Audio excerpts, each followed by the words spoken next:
Tune in to MissRossRadio.com. Stuff that go on, and I'm very up, and I even think back, to my days of being in a marriage and wondering why I didn't get out, sooner. You know what I mean? And of course, a lot of things, plays a role in why we hang on to dead end situations. I can admit that I tried to tough it out and stick around because of history. Number one, I felt like I had put too much time into the relationship.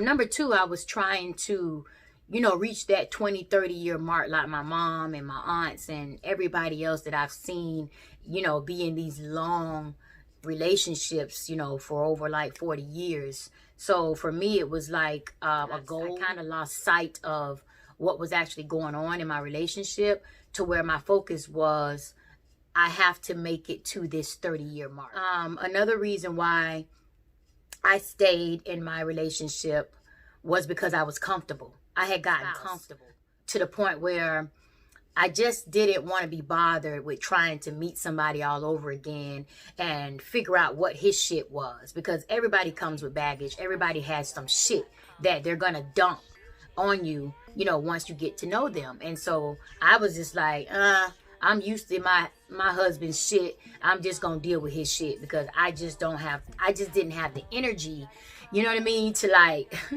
deal with somebody else's shit. And then I felt like the next man's shit might be more foul than the shit that I'm dealing with now. So I was kind of like being grateful for the shit that I was dealing with, because I had seen other women dealing with some way worse shit.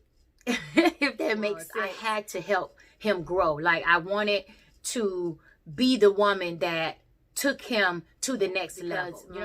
My life became about trying to better him, trying to change him to be a better person. I wanted to try and better him, make him a better man, show him that he could be a better man, show him that there was more to life than where he was at that moment. And when I see you have potential, I become obsessed with your potential, and I push and I push and I push.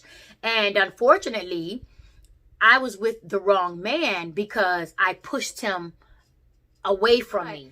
I pushed him away emotionally and mentally because he wasn't ready to go where I was trying to make relationships. You're pushing the wrong man. You're pushing the wrong woman. She's not for you. He's not for you, because you shouldn't have to push somebody to want to be better. Anybody that you come into contact with, you should be able to connect with immediately, and that person should automatically be on the same page as you. If they see you going up, they should want to go up.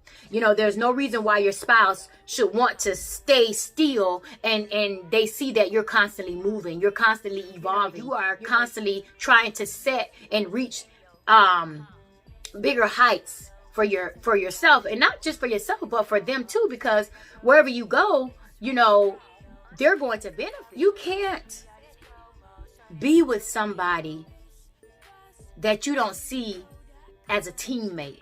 You can't be with somebody that you don't trust. You can't be with somebody where you don't completely trust them to completely close your eyes around them. Like, you always got one eye open. And I'm not saying physically you're sleeping with one eye open. Some of you are. When I say that, I'm not saying you're literally asleep and you got one eye open. What I mean is you have your guard up with this person. You don't completely trust this person around your friends. You don't completely trust this person with your finances. You don't completely trust this person to do the right thing when you, ask them to do something. So basically, you don't even trust them to be loyal. I don't know if a lot of you understand what loyalty is. Loyalty is doing something that you said you were going to do when you were in a good mood. So say, for instance, you and your spouse get into a huge argument, right? And there was something you were going to do. You guys were on good terms. You were happy. You were enjoying each other. And you guys came up with all these plans of what you were going to do. Maybe one of you were going to come into some money, maybe one of you had the ability to co-sign for the next person to get a business loan, or do something that was going to ultimately put you and your mate or your spouse in a better position. And say you get into a big argument leading up to that date of when you said you were going to do that thing for your spouse. And because you get into this big argument, you don't do it anymore. You renege on the agreement. You pull out. You're like, nope, I'm not co-signing on that loan. I'm not buying him that car. I'm not getting her that car. I'm not giving them that money to do what they asked me, for. I'm not doing it anymore. That's not loyalty. What you are doing, you are making emotional decisions. And those emotional decisions are going to traumatically affect your relationship. One thing I have learned, especially with a man, when you tell a man that you're going to do something and then you don't do it, whether you got mad or not, he's not going to forget that. Because one thing about men, when they feel like a woman is not for them, or she's not fighting for them, or she's not on his side, he will hold that against you.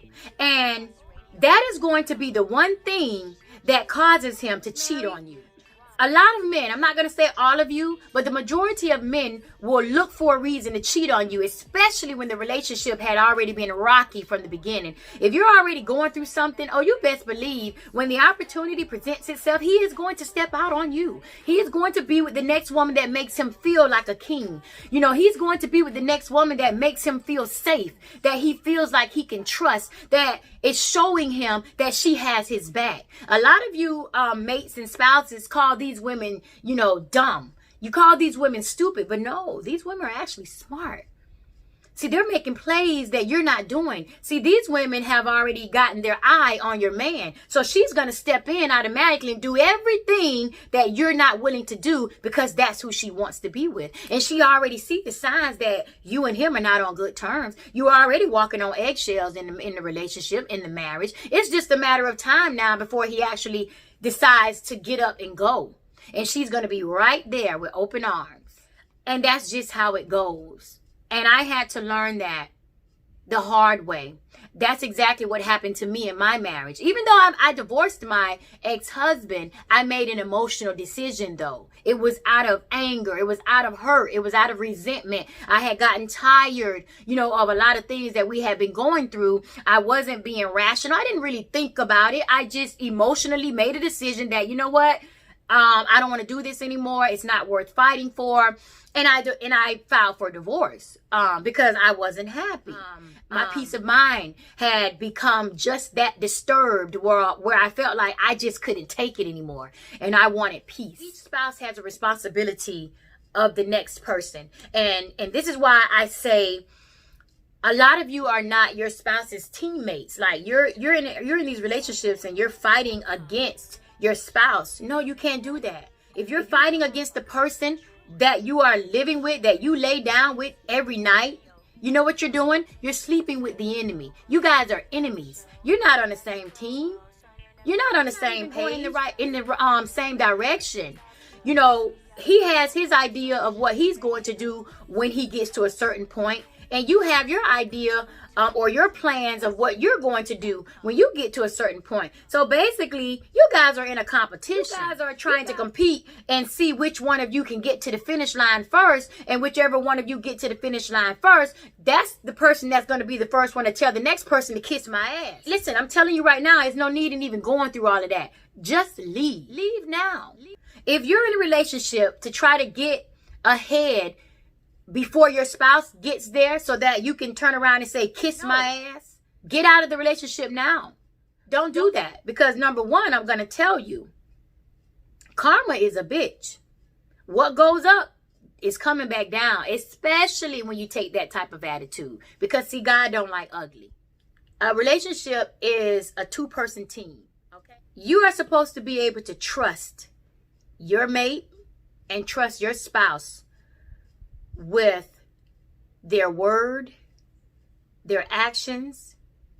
You're supposed to be secure and know without a doubt that they are going to be loyal to you. They got your back even when you're not even around, even when you're not present. They got you. even when you're mad, they still got you.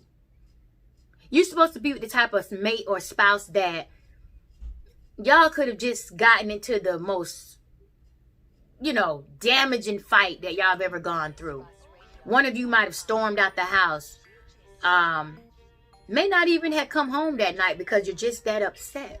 You got to be with the type of spouse that cash apps you some money just to make sure you still safe.